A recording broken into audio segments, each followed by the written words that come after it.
Wake Up Warchant, fueled by DeLuna Coffee. Come explore our world of coffee. Established in 2014, DeLuna Coffee is owned and operated by Ed, Courtney, and Brett Lemmix. Lifelong FSU fans and Seminole boosters.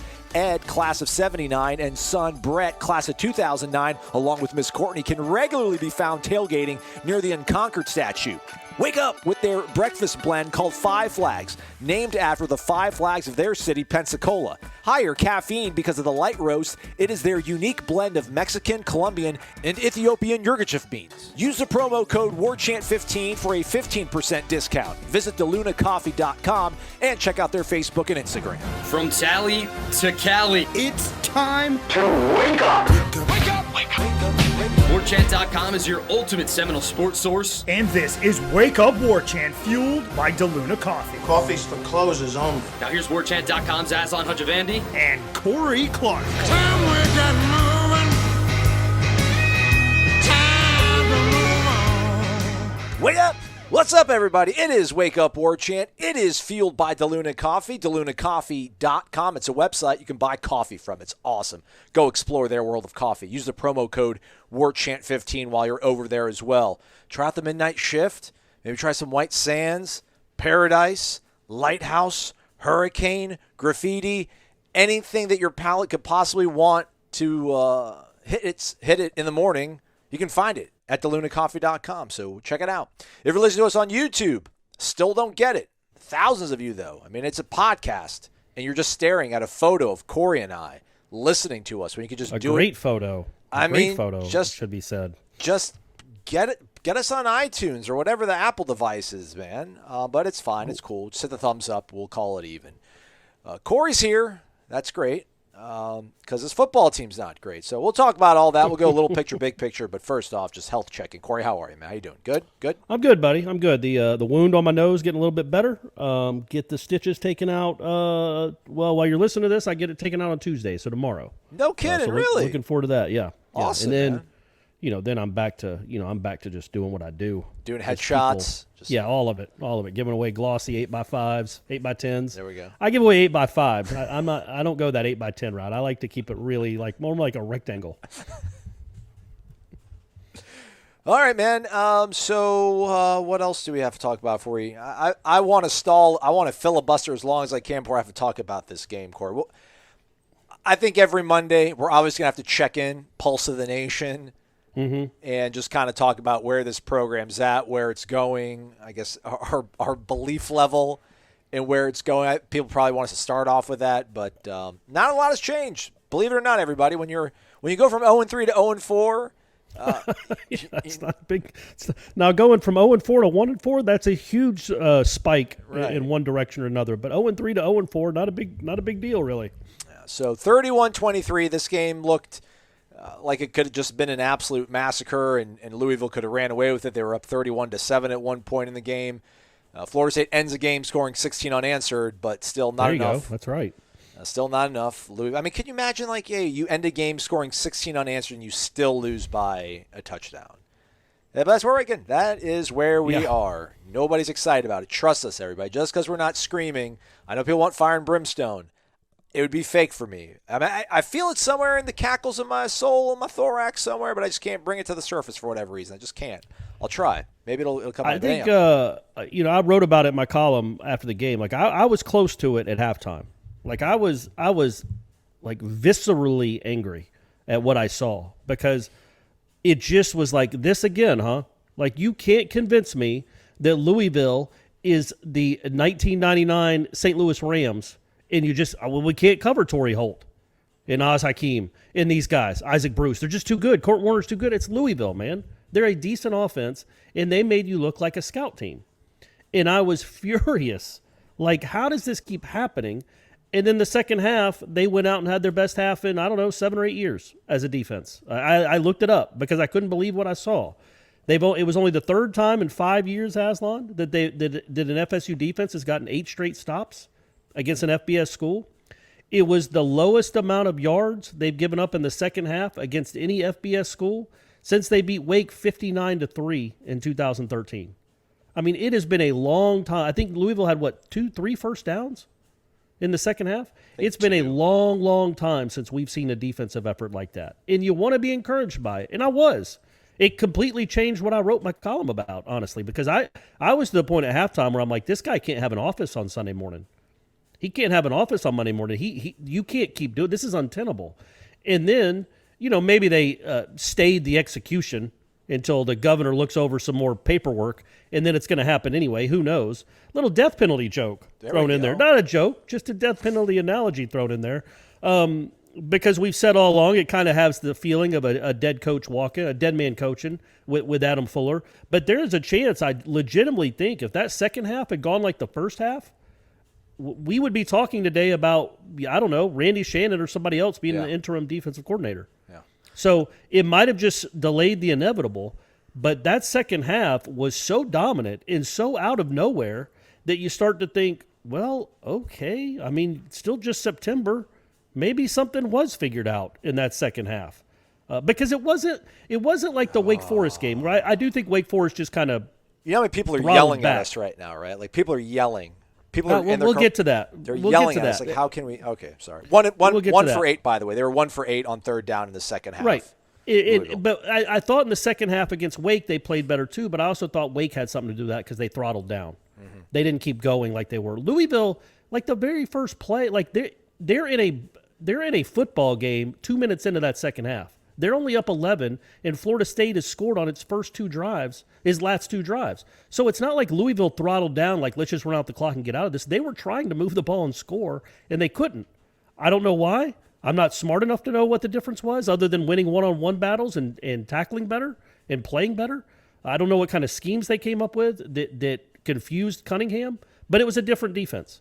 So that's the positive. The negative is the first half happened too. And how many times do you come out and look completely unprepared? How does it on the, fourth play of the game? Of course you give up a 3rd and 9 on the first third down because that's what you do. But then on the very next play, how is your safety so confused by a simple play action that he abandons the middle of the field, which is his responsibility, according to Norvell after the game? Like Dotson thought he was supposed to have deep safety help. That's why he let him run by, because he thought he was funneling to a teammate, and his teammate's nowhere to be found. How does that happen game 4? Really, game 13 of this defense, that this kind of stuff keeps happening. With it wasn't Shaheem Brown out there that was confused. These are experienced players. And then the rest of the half was just a nightmare defensively. Just utter nightmare fuel. It was awful. So yeah, man, I guess my thought is maybe a hope that they carry over what they did in that second half, because it just was inexplicable how good they were in the second half on defense into next week or into, this Saturday. But they haven't really shown a propensity to carry a positive into the next week and make it more of a positive. The Notre Dame game, they finished scoring, 18 straight points to close out the fourth quarter, lost to Jacksonville State the next week. So we'll see if they can carry it over. But at least there was a positive there. Wait, what, are we going to get up in arms? They're going to finish 2-10, everyone, at best. 3-9 at best. So we can't sit here and just scream at ourselves every time they lose. This is a bad football team. Are they improving? I don't know.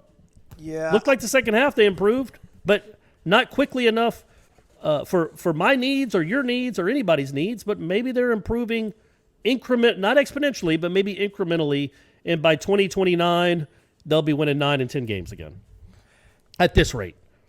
I guess we're just going to jump right to the big picture stuff then. Editing your guys' wrap up, which is just wildly popular. There's some dude. Let me see if I have the comment pulled up still.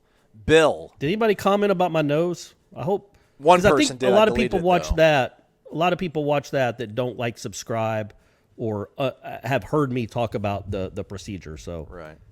I felt like I probably should have addressed it, but then I was like, I keep addressing it. People are getting tired of me here. Yeah, it almost sounds like, hey, everybody, feel bad for me. But I get it. You're trying to clarify. Right. Well, I just don't want people to. I want people to understand. I just wasn't in a fight. Yeah, you're not some wild, crazy guy.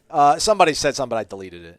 I want an intern. Is anybody that wants an intern and just go through our YouTube comments? I need like a mental health day off this. It's so bad. But anyhow, this guy Bill. I really enjoy Ira and Corey with no real connection to Florida State. I'm a Boise State fan. Good job, guys. So there are nice people out there on YouTube. Hey, congrats on your offense too, Bill. Boise State's leading the nation in scoring. There you go. So yeah, when I edit it, when you guys record, I'm not really paying attention all that much. I'm just trying to make sure that everything works fine and no drunk people walk into the middle of the shot. But when I came home and edited it, it's just the tone from you guys, like it was so happy-go-lucky, and I'm like, this is going to piss people off. And I understand, like we can't. I've said it, like I can't show up here every Monday and just scream. And I don't think I did with Willie. There were times where I'm like, man, this is not going to work. They need to move on. I don't think I ever was like just like they've got to fire him tomorrow. Like if they don't fire him tomorrow, this whole I'll never. I don't think I ever got that nuts about it. But just like things started accumulating, I'm like, this is not going to work. And I do not have any confidence right now in Mike Norvell. I know that the athletic director does, which we'll talk maybe about that a little bit later. But I think we need to find some sort of middle ground to where I don't want to celebrate what they did in the second half. Like I mean, it was good, like good for them after being terrible in the first half. But I feel like when we sit here, we're talking like, well, you know, they improved in the second half, and we hope they can build on it for the rest of the season or going into the Syracuse game. I don't think people want to hear that. And I don't know how much we have to be beholden to the people that listen to this podcast and kind of give them what they want, but then at the same time be truthful to who we are. Because like I told you and Ira, I don't know, maybe it's because I'm watching the games by myself in my house in solitude, but like I'm nowhere near as upset as I think I usually would be for some reason. And I don't know why that is. Well, yeah, I mean, I don't know. Maybe it's I'm a little older and I'm not as connected to being a fan as I used to be. I don't understand I just don't understand being so riled up that you would get mad at people for not screaming at you about how bad the team is. Like, number one, I didn't grow up in Philadelphia, man. I'm not one of those people. I can be upset or be sad about where the program I cover is and the program I grew up cheering for is right now, and I am. But I don't know what screaming about it does, especially because aren't we used to it? I mean, what are they, 3 and 13 in their last 16 games? How can you keep getting, completely unraveled every time they lose? Talk about mental health. I mean, it's every Saturday. It's all we've seen really for 4 years. Dude, they're 14-24 since we've been doing this show. It's crazy. And, 2 of those are FCS wins. One of those 24 losses in an FCS team. But it's like this is just what it is. This is what we cover. It's like covering the Giants. Like, I don't know, maybe the New York Giant, the guys in New York radio, because it's New York, they get on the airs on Monday and just criticize the Giants and scream from the top of their lungs over and over and over again. I don't know what good that does. We all know where we are. It's a bad football team that's not coached particularly well. So we can talk about that, and we will, but at the same time, you can also address that, okay, look, man, if you're trying to find anything positive about this, that second half was something we haven't seen in 8 years. It's probably a 30-minute anomaly. That's what I'm saying. Like, is it real? That's the thing. I just don't. There's right, no that's way what I don't know. It could be. It can't. There's that's no what way I, but, it'd be real. You wouldn't think, but it was a real team they were playing, and it was a team that was really trying. Yeah. So in maybe that defense finally found a way to get some confidence. Maybe that's playing with confidence does matter. It matters a lot to have talent too, and to be coached well and be put in positions. But when you play with confidence, that helps. And maybe that team, that second half, as dominant as they were, and they have it on film now, they made plays in games and plays that mattered. Brownlee coming up and making really big tackles on third down, getting that fourth down stop, all the things they did in that when the game was still alive, they still were coming back and had a chance. That should give them some confidence. We'll see if it carries over. Do I have belief or trust that it will? Of course not. I've been watching this team just like you, but I'm the royal you. Yeah. But I'm also not completely. I'm not going to say completely that it doesn't matter, because if you're just going to go by record, and the record is the record, and if they lose, you're going to be upset, and you need to be upset every time they lose. Well, man, you're going to be upset a lot for the next 20 games. Ugh. 18 games. I mean, it ain't going to be a quick fix. You don't go from 2-10 to 8-4 in one season. I mean, who improves by 6 wins? Well, Hugh Freeze took over a 2-10 Ole Miss team, had them going 7-6 the next year. Beat their rival too. I wouldn't mind maybe going that Hugh Freeze recruiting route too, if you know what I'm saying. That might be the next step, folks. And there's people that have a lot of money that listen to this show. Get involved. Get involved is all I'm saying. Just kidding. Don't do anything illegal. Corey Clark is not telling you to do anything illegal. Find a way to make it legal. But yeah, so it doesn't. It's not an excuse. I'm not sitting here telling you to believe. I'm not David Coburn. I'm not going to sit here and tell you I believe in this guy. He is the guy. He's going to turn it around, and they are going to be. He is the right guy. I'm not saying that. How could anyone? Why would you? Other than the guy that made the hire. That ruined my entire week, and I love David Coburn. I think he's been put in a really an untenable position. He's like been thrown as like the general in Afghanistan, like, here, make it work. Like, what? What do you want me? What? I mean, his main charge has been to like balance the budget amidst all this fiscal sort of uncertainty. Man, what has to happen now is the football team has to get fixed, and they have to figure out a way. But you don't know. How could he know? He's the guy. They're going to improve, and they're going to start winning. Exactly right. Look, he's just he's it's the dreaded vote of confidence. I think he's trying to prepare people that it doesn't matter what happens. This is the guy I believe in. He's coming back in 2022, and so just get ready and deal with it. Yeah. Which is fine. But at any rate. Look, man, aren't we all to the point now that we know they're going to be 2-10, right? Is anybody surprised now? They're 0-4. I know, but we thought they'd be 2-2 at worst. So the 6-6 that we were hoping for has already set sail. So at best, you're hoping for 2-10. So with that in mind, every time they lose, it just, to me, it doesn't make sense to just bemoan the losses over and over again. We could talk about specific plays and specific bad coaching and bad playing, but are we gonna do this every week? Every Monday. Every time they lose? Because then it becomes that much more dire. It becomes that much more hopeless feeling, I think. Oh, absolutely is it hopeless. I mean, what? I don't know that it probably doesn't matter. It doesn't matter. I was going to say, what if half the crowd hadn't left at halftime? Does that make it harder for Louisville? But probably not. They only got 2 first downs anyway. So it's not like the defense could have played better with a big crowd. But hopeless is you're 0-4. You watch all these other teams around the country. A guy like the dude at Arkansas, my man Sam Pittman, goes and beats Jimbo in year 4. Thumps Jimbo. Thumps him like it wasn't even that close. It wasn't as close as 20-10. Thumps him.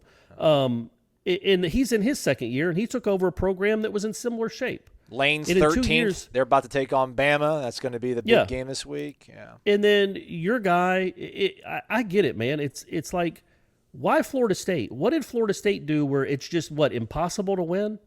Like, I was thinking about the indignity of Cyrus Fagan tweeting about beating Clemson.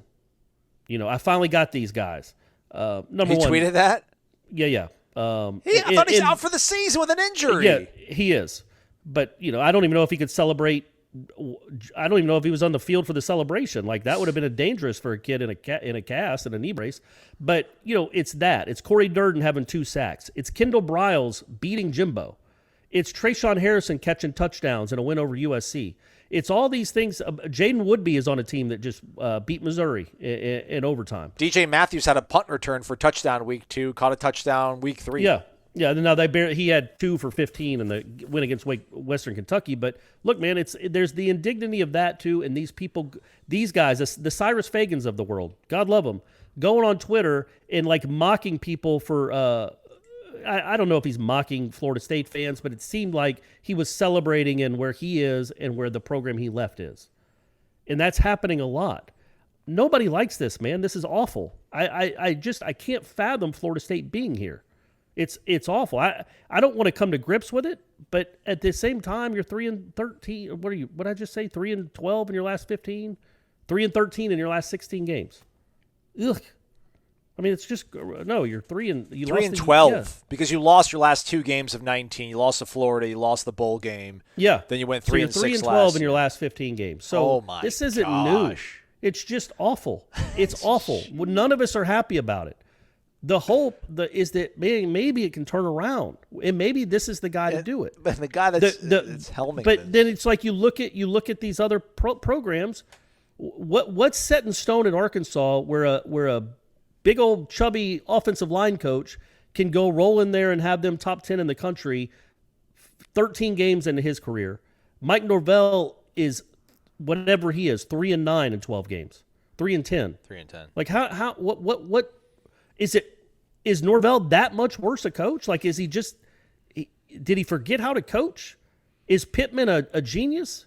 Like it's hard to explain, and I know I'm rambling. Right. No. This is great. I almost feel bad interrupting you, but that's the whole problem is just the unknown about this. Like, we don't know why it's so bad. Like, listen, we're at practice. We watch them practice. We don't have a lot to base it on because we weren't able to watch a lot of practice from Jimbo for Corey and Ira's sake. And when Willie was here, we got the first 3 periods, which was the whole Nole drill 3-level Oklahoma thing that was just crazy.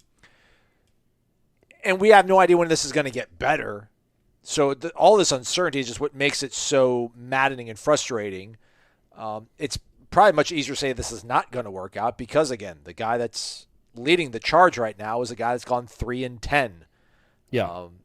So it was bizarre for me to hear a guy in a position of power give that sort of a vote of confidence that way. And it's almost, I don't even know, I guess you have to say it's a Board of Trustees meeting. He's rattling through all the great successes of the teams that are going through the fall sports season. The soccer team won again. 10-0 over Louisville the other day. You see that? Well, no, it was 3-0, but they're 10-0 on the season. Oh, I'm like, all right, never mind. That makes more sense. It was actually tied at halftime. They squandered some chances in the first half. Might have felt a little unfortunate to just be tied. Could have gotten a little rattled, a lesser team. And then they go out and score 3 goals in like 5 seconds, and that's a wrap. Incredible. So, good job, Kerkorian. What's going on with the Ryder Cup? Did we Brooks and Berger bringing that thing back or keeping it here in the States? Well, I don't know how they did. As we record this, the U.S. has wrapped it up already by a wide margin. There we go. Yeah, I didn't realize they kept playing even if it was wrapped up. They play the matches even though the U.S. has already won. So Berger's still out on the course. I'm not sure if Koepka won, but I know right now it's like 17-7. Yeah, Brooks won his 2-1. There you go. So, but I think Berger was the last one out, so he'll be the last one to finish. But yeah, hey, so not all a bad weekend, right? Yeah. We showed Europe what was up, right? Tom Lane got to see a win. Stephanie, the first lady of Wake Up Warchant, was in Cleveland on Sunday for the big Browns-Bears game. First game in that stadium in at least since I've known her. And a big win, 20-point win for her. So she got a little emotional thinking about going to those games with her dad when she was a kid. And she dedicated a bench to her dad when she went up there for her trip. No way. Put a bench in the park by a riverbed. It's a state park, and there's a bench right on this trail right by where he used to fly fish. Aww. So she got a bench built for him and put a plaque up there in honor of Stephen McDonald. Oh boy, I think that's his name. Please be his name. Mr. McDonald. I never met him. Mark this down in the podcast in case I have to come back and edit it. Yeah. So it was really nice, and that was really emotional for her and for her mom that Stephanie went and did that and dedicated a bench to him right where his favorite fishing spot. So, and then it finished up with a big win over the Bears. So, hey, other people had good weekends. You look around the country, folks. People are having good weekends all over the place. All over the place. Like what are they doing in Raleigh? Yeah, they get themselves a win. They got themselves a dub. Sorry, Dabo. In Little Rock or Fayetteville. I mean, there are all these programs that aren't used to doing jack squat that get to feel so much better than you guys do and we do. And it just doesn't seem fair. I don't understand why it's happening like this. It's not any one person's fault. But right now it's on Norvell to fix the darn thing. And know that. Even though I can start the show by commenting on how ridiculous the defense was in the second half and what a unbelievable performance that was, by no means is that Corey Clark's not giving Mike Norvell a vote of confidence. Corey Clark's as mad or as upset as you are that they're 0-4. I've just come to grips with, okay, we got a 2-10 season. And my blood pressure is already pretty high because of the son I have. And I can't do it to myself to get all worked up every time they lose a game where, I kind of expect them to lose. Hey, maybe this week will be different. Maybe this week will be different because I expect them to win I expect them to beat Syracuse. Yeah, they're installed as a 3.5-point favorite. Go over to mybookie.ag and get your play in for the week. Use that promo code WARCHANT. They will double your initial deposit over at mybookie.ag. Again, use that promo code WARCHANT. Corey, I'm still telling you, man, looking at Heisman candidates, JT Daniels at plus 2,000. I think that's the play. Because basically you're saying you're giving me plus 2,000 odds on Georgia to beat Alabama. Maybe not even that, to beat Florida. Yeah, you got to beat those. You probably have to beat those two, right? You can't lose one of those games because, again, nobody thinks JT Daniels is the reason Georgia is undefeated. Did you see what they did to Vanderbilt? I saw the box score. Yeah. Going into the fourth quarter, Georgia had more yards than Vanderbilt, or more points than Vanderbilt had yards. Yeah. It was like 55-54 going into the fourth quarter. Just an utter annihilation. But Vanderbilt's terrible.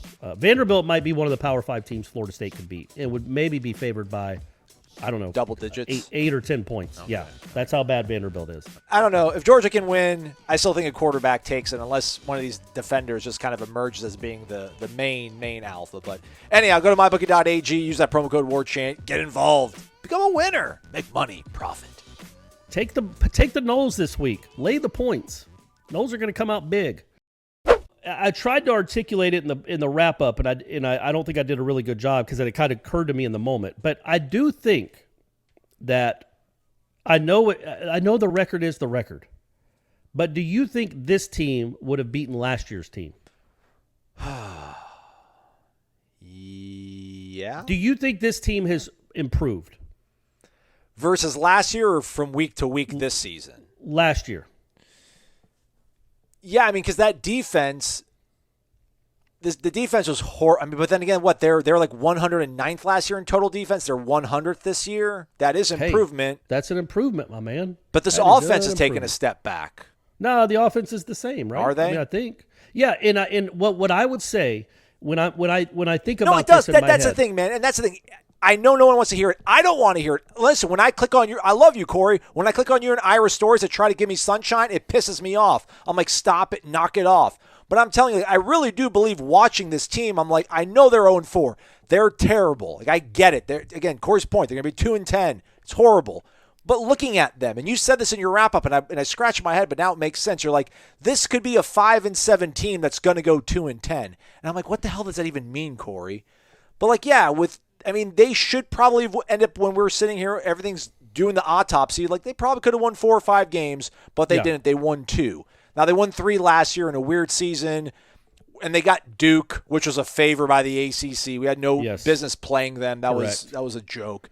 But, yeah, so, man, this team does look better. They do look better. It's not enough. It's not good enough. It's nowhere near close good enough, everybody. I'm with you. I'm mad. I'm mad now. I'm genuinely mad. With you all. And what I would say to that is, for the people that think about the last regime, well, you could say the same thing about the last regime. The 2019 Florida State team, even with its record, was better than the 18 team. Yes. So there had been incremental improvement. Not enough, clearly, for David Coburn and John Thrasher, but there had been improvement. Not that this is a great comparison, but you see the same thing here. Like, look, if Jordan Travis had broken his ankle in August of last year, Florida State goes 0-9. You understand what I'm saying? They go 0-9. And when you look at that 18 season, I know they went 5-7. They were legit. It wasn't like they were 3 plays from being 10-2. They were 3 plays from being 1-11. Like, legitimately, they beat Boston College on a last-second touchdown to Terry.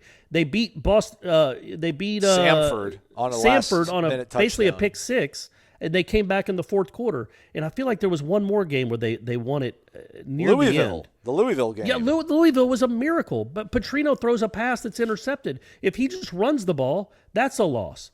So if the worst thing really that happened to Willie Taggart, in my opinion, because he wasn't going to get fired after a year, is the win over Boston College, is that crazy win at Louisville, maybe even the win over Samford. If they lose those games, they go 2-10, and the next year you're like, well, this still sucks, but they're getting better. I mean, they're 500. Last year they were 2-10. Willie Taggart, victim of his own success. Yeah, you heard it here first. Of his own late game management, winning those games late. So that's why I kind of look at this year's team. Like this year's team's going to finish with maybe even less wins than last year's team. Although it also has to play Clemson and Florida that last year's team didn't. But if last year's team had gone 1-8, 0-9, like it probably should have without Jordan Travis. In those, I don't think they beat Duke. They don't have a quarterback on the roster that was going to. It's just Rodemaker. Purdy was already hurt. Tate Rodemaker wasn't going to put up 38 points on Duke. No. So without Jordan Travis, they lose that game, and they lose Jacksonville State. We saw it was Rodemaker or Travis or nobody, and also the North Carolina game. They don't win that without Jordan Travis. Absolutely. So they literally were that close to being 0-9. So maybe that's if you tell yourself, man, they were an 0-9, 1-8 team last year. Now they're going to be 3-9, 2-10. Okay, Mike, I see you improving a little, but in reality, they have outgained 2 of their 4 opponents. I think Jacksonville State actually outgained them at the end because of the last play. But they outgained Notre Dame, they outgained Louisville. They had more yards per play than Wake, and they outgained Jacksonville State until the final stupid play. Is that an excuse to lose 4 straight? Of course not. But they're not getting obliterated and blown off the field. They are playing with these teams and finding ways because, again, they're not coached well in situations and they don't know how to win. They're finding ways to lose games. You know what I mean? But that doesn't mean, I don't know. I don't even like saying it because I'm not sure if I believe it. But you can be an improved product and have a worse record. You could play better on defense and only improve by, 14 spots or whatever they have. I don't know, man. I'm trying to find a little silver lining. It's mostly just hurricane season, tornadoes everywhere, powers flickering on and off. Like it's a nightmare. But I do think they're better than they were last year, even though the record doesn't indicate it. I think the yards per play, all the metrics except the one that matters. All the metrics except for the one that matters, they're better. So, I don't know. But I don't know. But again, man, just not nearly anywhere good enough. Their margin of error isn't big enough for them to play so poorly in critical spots and to be coached so poorly in critical spots. They are going to give you, if you play Florida State, they are going to give you just 14 points inexplicably if you just run down the field. They will not cover you on a couple of plays, and you're going to be able to score a wide-open touchdown. It's just going to happen. And they are not going to pick up third downs. And on fourth down, I don't know. I don't even know what the deal is anymore. I don't even know. I don't even know what to say about it anymore. They are not well coached in game, in my opinion. I do think they are an improved team over last year, but they aren't even anywhere close to good enough for me to sit here and say Mike Norvell is the guy. Is that fair?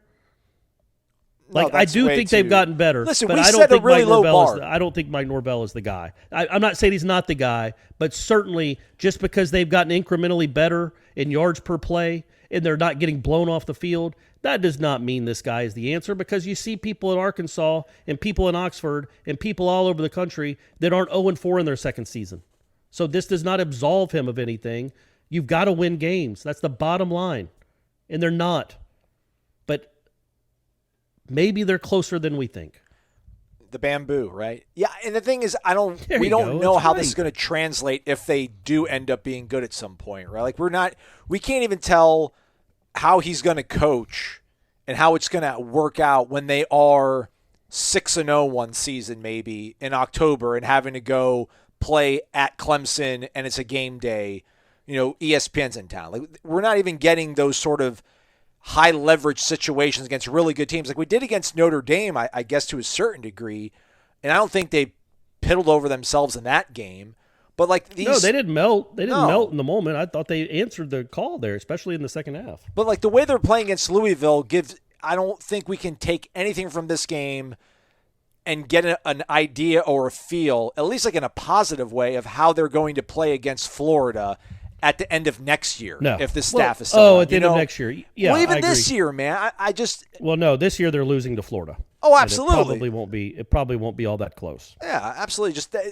They're that's what's so terrible about this, that you're in such a low place that I don't even think you're competing in a way that is going to be commensurate with where you want to be and where this program is used to being.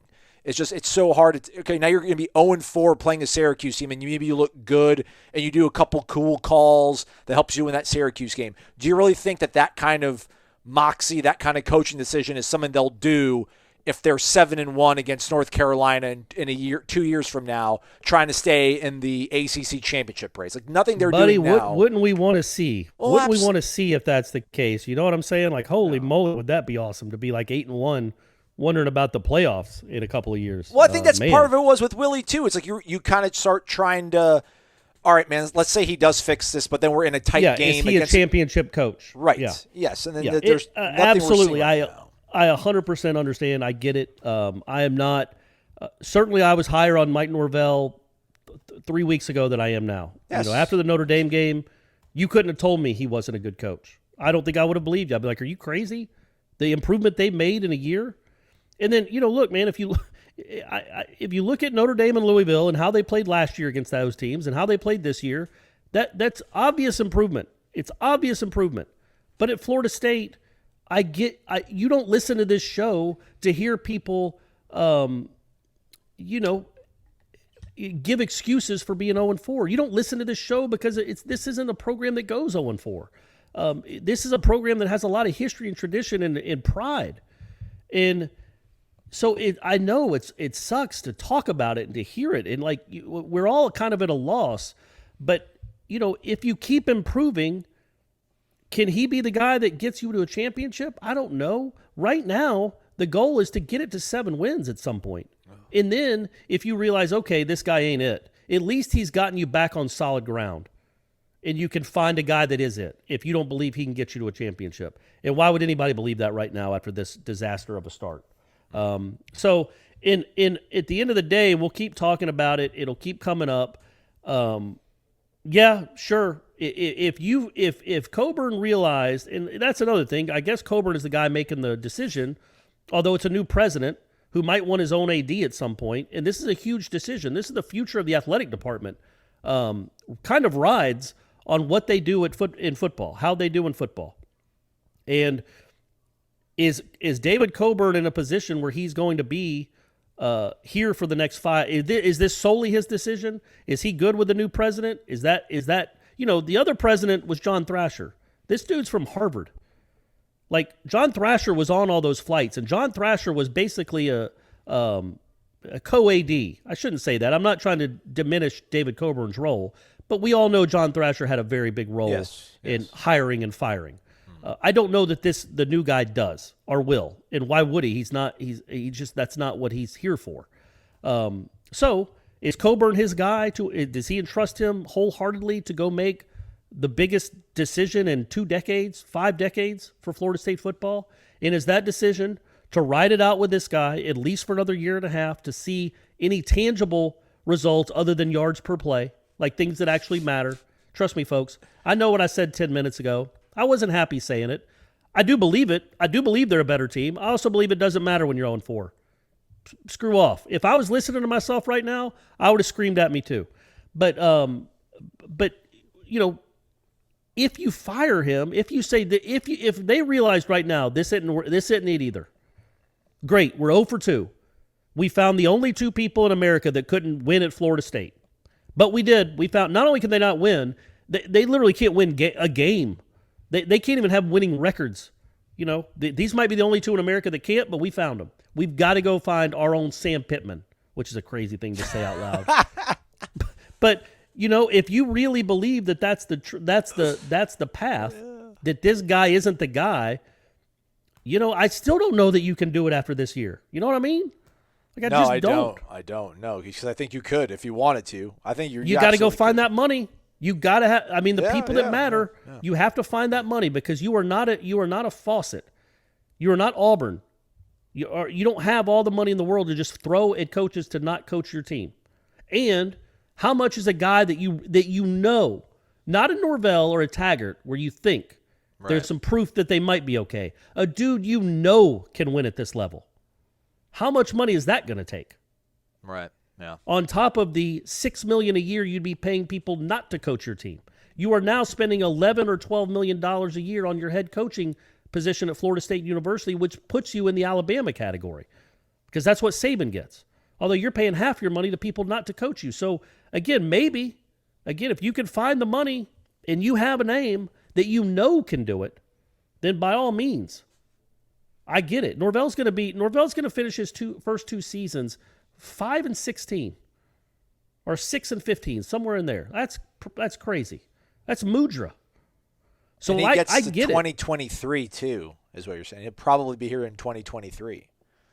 I think 2022 is they want to do everything they can to try to secure this class. If this class starts crumbling and falling apart, and it still hasn't, and it's just it's crazy. No, it hasn't. These kids these days. It's look, man.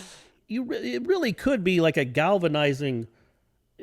If one thing could bring this fan base back together, it would be a top 5-7 recruiting class with a bunch of 4 and 5 stars that actually commit to Florida State and believe in Florida State and want to go turn Florida State around.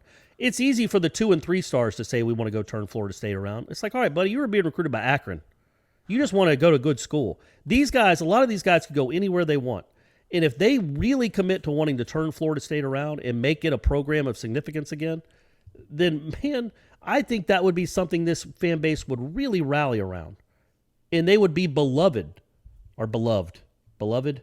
Either way, it works. They would be beloved by this fan base if they stuck to it and came to Florida State. I do. I think all 22 or whatever, how many guys there are, Travis Hunter would have his own statue. All the things that it would just be something, such a breath of fresh air for this program to get good news like that, because it doesn't ever get good news. And if they got a top 7 recruiting class on the back of a 2-10, 3-9 season, 1-11 for crying out loud, holy moly, man, that'd be unheard of. It'd be unprecedented, and they would be beloved by this fan base, and you'd have some good feelings around the program again.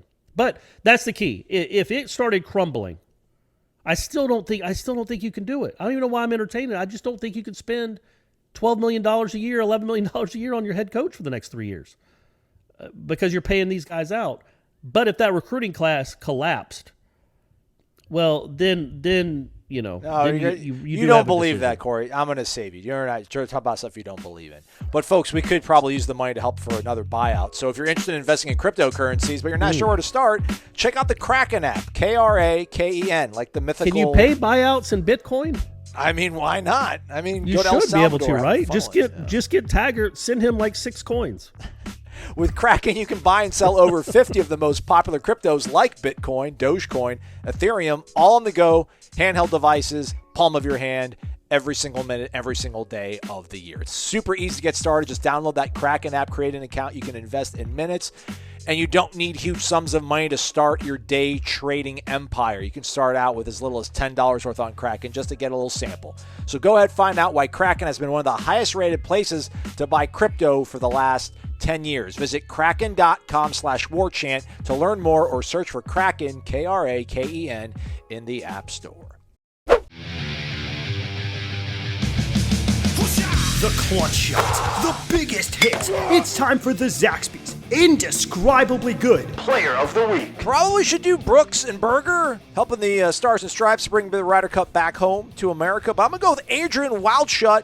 He was the ACC Men's Cross Country Performer of the Week. He won his race by 11 seconds, which, like in cross country, is like beating a team like we used to beat Wake Forest back in the 90s, Corey. So a shout out to Adrian Wildschut. I refuse to shine any positive light I have off of my soul on this football team right now. But, Corey, are you going to be bold and do somebody on the football team? Yeah, man, I'm going to go with Corbin. Okay. It was pretty impressive. I mean, he had a nice game, man. He had 11 for 159. I'm going to need you to catch the ball in the flat, big guy. I'm going to need that. It's a pretty big play. That's kind of what we talk about when a bad team can't make plays when it matters. That's how you get to be 0-4. But still, hey, Jashawn, part of the Sean Gone backfield. Treshaun Ward had a nice game too. But my man is 3rd in the nation in yards per carry at 9.1. Jashawn is, which is incredible. You might say to yourself, why doesn't he get the ball more? But that's not the spot for this. We're celebrating Zaxby's, and we're celebrating Jashawn Corbin with another big game, 11 carries, 159 yards, and that 75-yard touchdown. Adrian Wildshut, that's my pick. Jay Sean Corbin, Corey Clark's pick for Zaxby's indescribably good player of the week. Hey, can we get back? I want to get back to actually some of the specifics of the game. Can we get a little small picture? Yeah, let's. Yeah. I'm sorry, we should have done that first. Because this is the stuff that it's my fault. I keep going off on it, and I know we're just going to keep doing it. Can I start sending you an outline if I actually sit down and make sure, a show absolutely, outline? yeah, Okay. yeah. I mean, I can't promise where my brain goes, but I can try to adhere to the outline.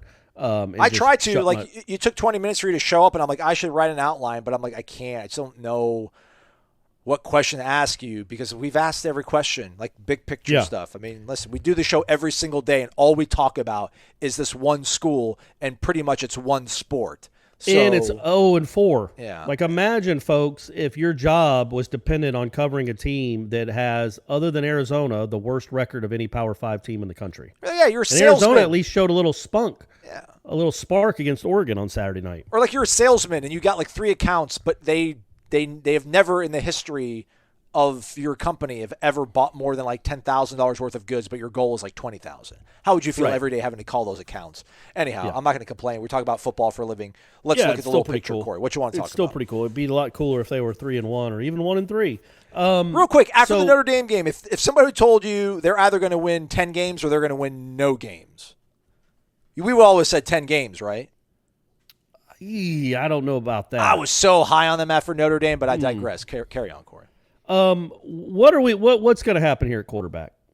Right. You can't keep this up. Like, God love Mackenzie Milton. I know he's trying. He sacked himself twice in that game. He's not. And look, I'm not going to sit here and tell you this is the 1980s Washington Redskins offensive line. Sorry, the Washington football team offensive line. Although that's what they were called back then when they were winning Super Bowls. But the offensive line wasn't to fault for every single one of those sacks. And this offense is not good enough to overcome 2nd and 16. And it seemed like every sack happened on first down. Some of them happened because of Mackenzie Milton. He isn't what he was physically. And there was a play in the first half where he's scrambling. He decides to tuck it and run. 3 years ago, he gets the first down plus probably 9 yards. In this one, he cuts off to his right instead of going straight ahead. Gets tackled from behind. They end up punting. I think they ended up punting. For all I know, Norvell went for it. That's what he does. But it's just I don't know what you do here. Clearly, Travis he had a big knee brace on in pregame. Wasn't moving around well at all. It was obvious he wasn't going to play. I don't know when he's available. So do you roll with Chubba and see what you got because you know the best you're going to do this season is 2 or 3 wins anyway? Probably. But do you look at Syracuse as this might be our best chance at a win other than UMass all season? We can't roll a guy out there that hasn't played yet this season. Give me McKenzie. I know he's not going to turn the ball over a ton. He's probably going to get us 20 to 26 points, and let's hope that's enough. Yeah, I was wrong on Mackenzie Milton, everybody. Like I didn't think we were getting the facsimile of him from 2017 or 2018, but I thought we'd get something reasonably close. But I don't think we have. I mean, he's one-dimensional, and he's not thrown to the best wide receivers. But again, not an excuse. I was wrong. I'll wait. Absolutely, he is not. That should be pointed out as well. These receivers are not any good at all. Keyshawn Helton doesn't even play anymore. I'm telling, and that's another thing. So we were told let's say, hey, stop with your go ahead. brain. Sorry. Say Go on the ahead. quarterbacks. Sorry. Say on My the fault. quarterbacks. This is probably shut up, Aslan. I don't want to hear any positive out of you. But if you as a team make your biggest growth from week 1 to week 2, maybe there's that sort of belief that McKenzie really had a full game all to himself finally. So maybe whatever he needed to get through mentally or see things in real live game reps in terms of just running the entire offense, being able to communicate, see how that all works. Maybe there's a little bit of headroom between him and his ceiling for this season. And you see him, you try to see it out, at least at the Syracuse game. But I'm sure at some point you have to roll Chubb out there because you do have to start playing for the future. But you still rolled McKenzie here for the next few weeks. I think at least for this one, right? Yes. I think for the Syracuse game, you hope you win it. If you lose it, then just scrap it all and go with Chubba and say, man, run as hard as you can, run for first downs, please, and go from there. But if you win this game, we'll see. But you're not getting good quarterback play, and he's not surrounded by a lot of greatness, obviously. But you can only function and you can only do so much with an average offensive line at best in a below average receiving core. If your quarterback's not going to play well, you don't have a real chance of stringing together 6 or 7 touchdown drives, do you? I mean, as good as Corbin and Ward are, and they're good. I mean, they both averaging over 6 yards per carry, and we can talk about how this offensive line isn't any good. Okay, well, your 2 running backs, one's on pace to run for 1,200, the other one's on pace to run for, I mean, they're going to run for 2,000 yards combined between them without much of a passing game. Like, I think you got good running backs. Good, like maybe NFL running backs. That's the strength of your team. It'd be nice if they got the ball more. But, I just started thinking, like, again, if this team had a good quarterback, if it was getting good quarterback play, not Heisman worthy, just good, like third-round NFL pick. Like Sam Hartman? Yeah, there you go. If Sam Hartman was the quarterback of this team, are they 2-2? They beat Jacksonville State, probably. Yeah. But what's the other one we're thinking? And the other 3 have been coin flips where you've lost the coin flip. You really are, like the Louisville game. It was an evenly matched game. Wake Forest dominated you from the beginning. The Louisville game they dominated you. Then you dominated them. And if your offense could have done anything in the second half, it never does. You have a chance to win that game. And I don't think it would have been. It wasn't like it was a fluke. Again, Louisville didn't just take its foot off the gas. You were stopping them. So I just wonder moving forward, like when we think about next season, for this program, for this team to have any semblance of a good season, like, and I'm talking that we've redefined good around here. If they can get to a bowl next season, the quarterback play has to improve.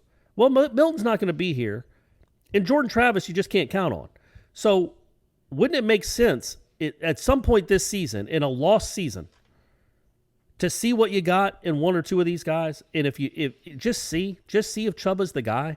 I know we can say we don't think he is, but I think in the next 5 or 6 games, maybe after Syracuse, you want to make sure you get a win. And I do think Milton probably gives you the best chance to win against Syracuse, but I don't think Milton gives you the best chance to win against anybody else really. I just think you're going to be underdogs in every game you play other than UMass.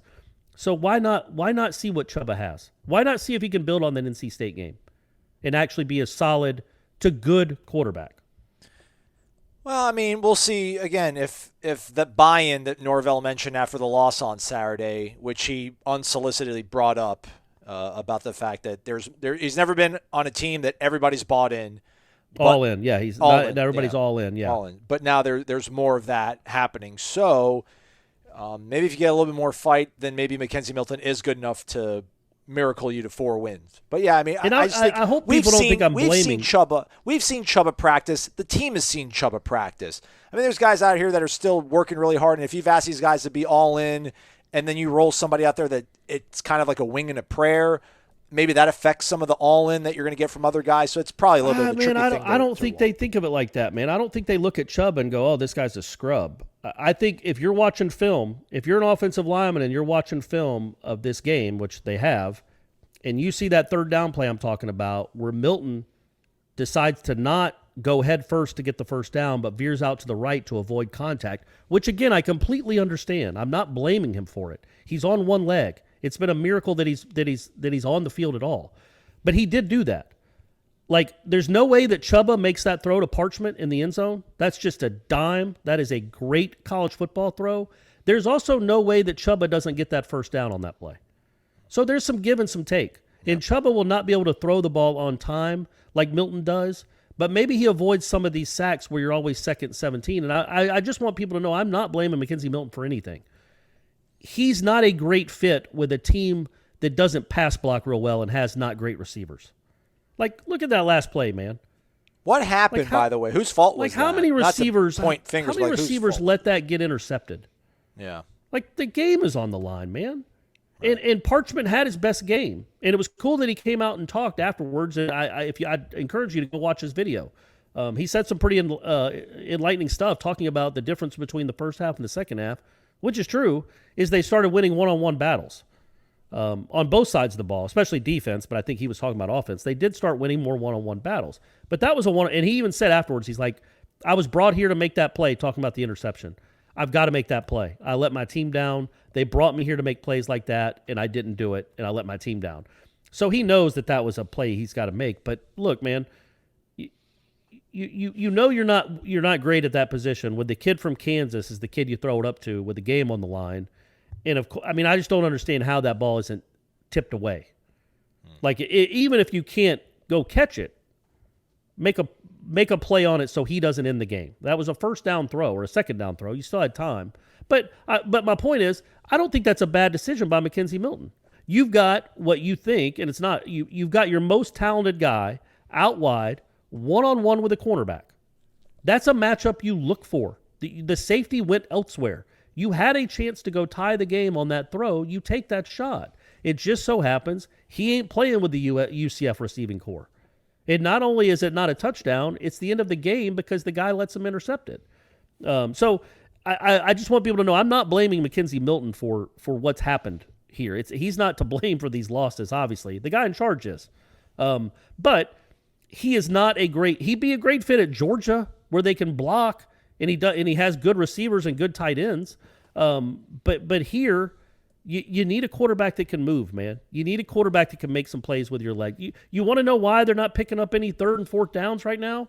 They can't run in short yardage situations without a quarterback that can move.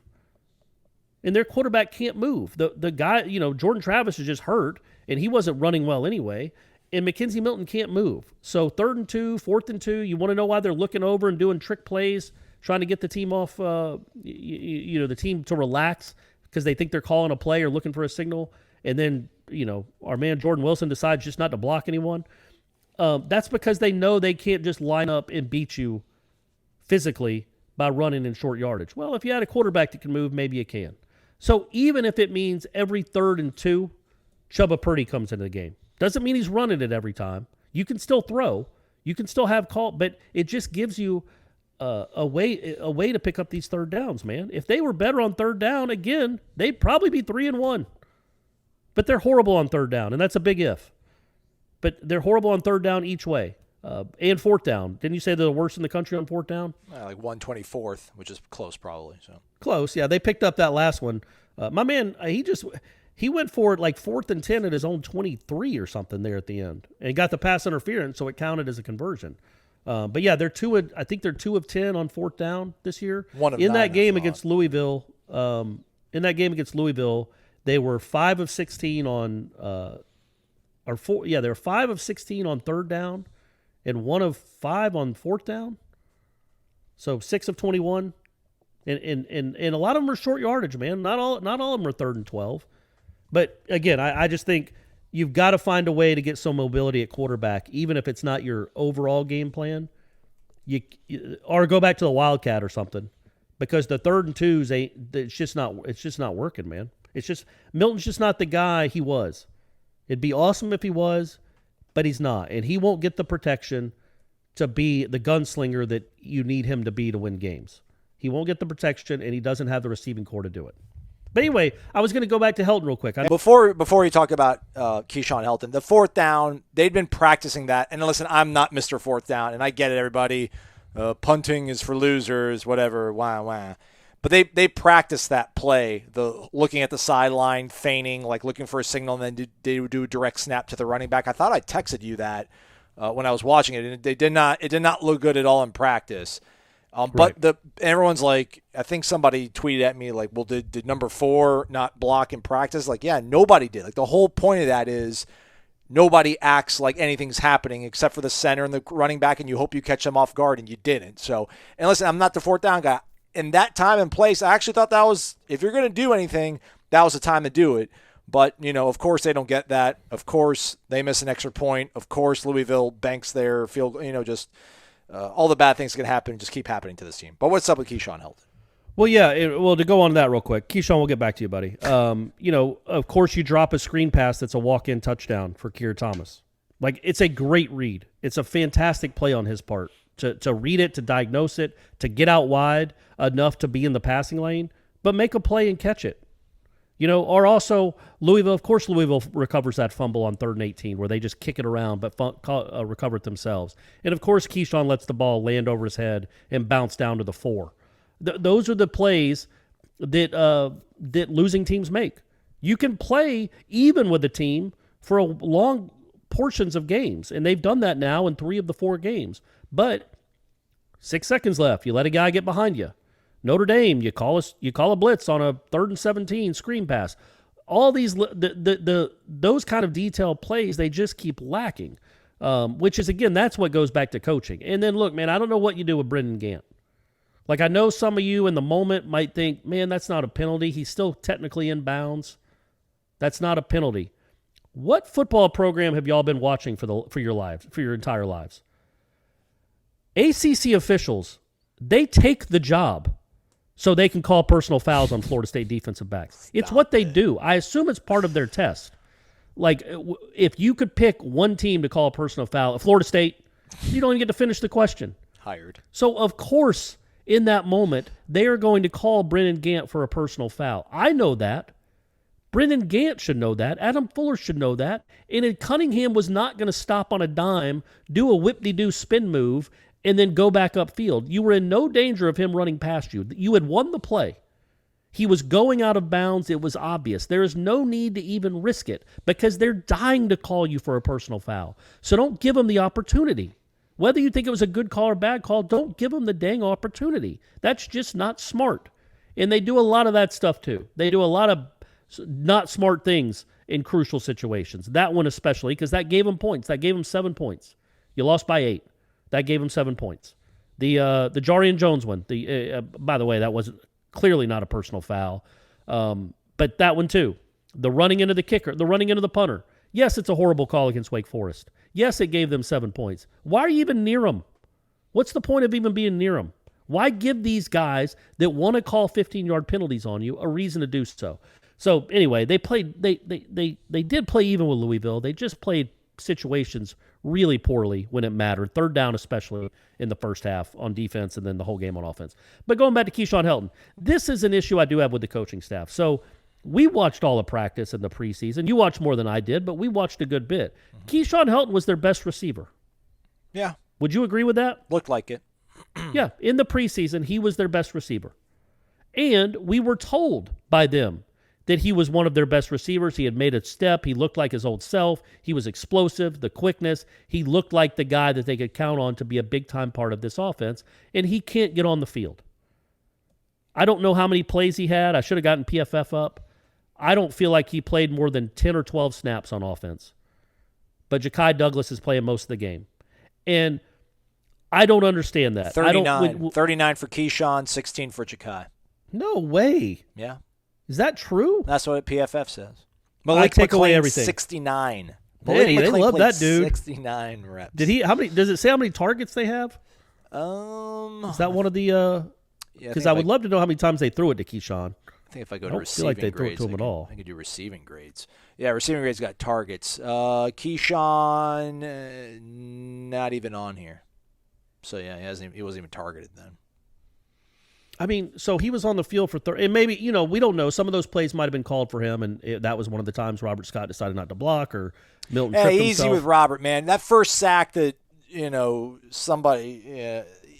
the first sack when they blocked 6 and 3 guys got him, and Robert Scott he labored so bad making his set and then getting up. He's not right at all, but still point taken. But he's out there fighting, and I think another one of the sacks he allowed, it looked to me like it was an RPO where Milton chose the P and Scott didn't know it. Scott looked like he was surprised that Milton still had the ball after the ball was snapped. So anyway, so Helton is the guy that you think he's the one that wins all the one-on-one battles. He's the one that Jamie Robinson wanted to go up against every day because he wanted to go up against the best receiver on the team. And these are the DB battles, the one-on-one battles. And then you have an entire game where he's not targeted.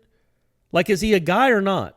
Clearly, you don't think he is. 39. You don't run anything for him. 39 plays, 33 of them were actual pass plays he was out on the field for, and he wasn't targeted at all. Dude, that's crazy. I think they might have been confused. But either way, is he a part of your offense or not? Because if you don't have a ton of playmakers, And you can throw. I'd like to see what Keyshawn Helton can do with the ball in the flat instead of Malik McClain.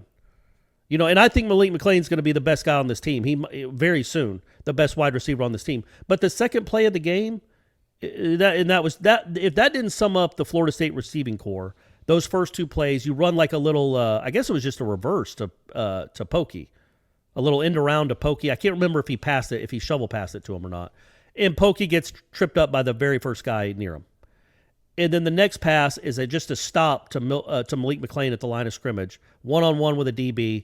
He gets 0 yards. If that doesn't sum up the 2021 Florida State receiving class, I don't know what does. Also, illegal formation on that play too. Of course, the second play of the game. But I know Keyshawn Helton can make dudes miss, and I'd like to see him get an opportunity. Because again, if he's the guy that you were counting on all August. Now 3 games in, you decide we're not going to call anything for him to get the ball, except for the punt returns, which he ain't great at. I'd like to see him be a little bit bigger part of the offense because I think he can make some things happen. The only time you throw to him the last 2 weeks was into triple coverage, 55 yards down the field. You know what I mean? That's not his strength. I thought this whole thing was built for playmakers and getting your guys the best chance to succeed in one-on-ones in positions where they have green grass and they can make people miss. You don't have a lot of guys like Keyshawn Helton that can make people miss, that can be tough to cover in the slot, and they don't run anything for them. But they keep running stuff for Parchment, who doesn't know, half the time he's running the other way. He's stopped and Milton's thrown it deep. And then you run stuff for the true freshman, who, again, I think has the most upside of all of them, but not the guy that's, I thought was one of like the heart and soul guys of your team. I don't know. I know that's probably nitpicking on a team that's 0-4. I just would have thought, I'm very surprised that Keyshawn is like no part of this offense at all. I think he's a tough kid. I think he's a tough-minded kid. I think he's a leader. I think you need more guys like Keyshawn Helton. At least their mindsets, maybe a little more talented. I don't know. Jury's still out, I guess.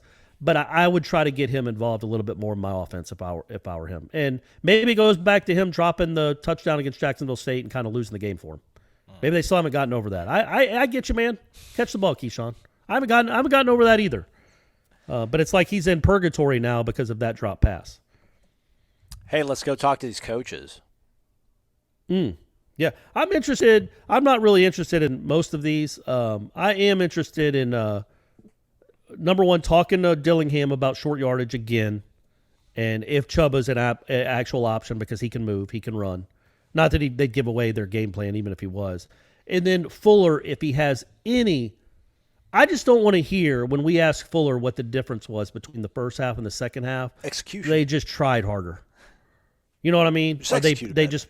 But I want to hear like something tangible that he did. And even if he didn't do anything tangible, even if it was the exact same scheme, come up with something. Like we ran four down under pistol fire. We weren't running that much in the first half, but we saw what they were doing, and they didn't have. Just make up words that don't even make sense. We ran a lot of lightning thunder under 2, and they didn't know. It was like, oh, okay, yeah, the lightning thunder. You had to run that. Like, just come up with a reason other than they just played better, because that doesn't do you a whole lot of good, man. Come up with a reason that makes you look like a genius for what happened there in that second half. We're going to do another Trench Talk, everybody, 6 p.m. Monday. Won't you come out? Gosh bless DLT, man. Good for him for and you too. You should get hazard pay for that thing. Go watch that thing. It really is it. You got a Division I athlete going through some things, a unique perspective into this football team, and I'm sure he'll have some enlightening stuff to say about why they're going to be 1-4 coming up.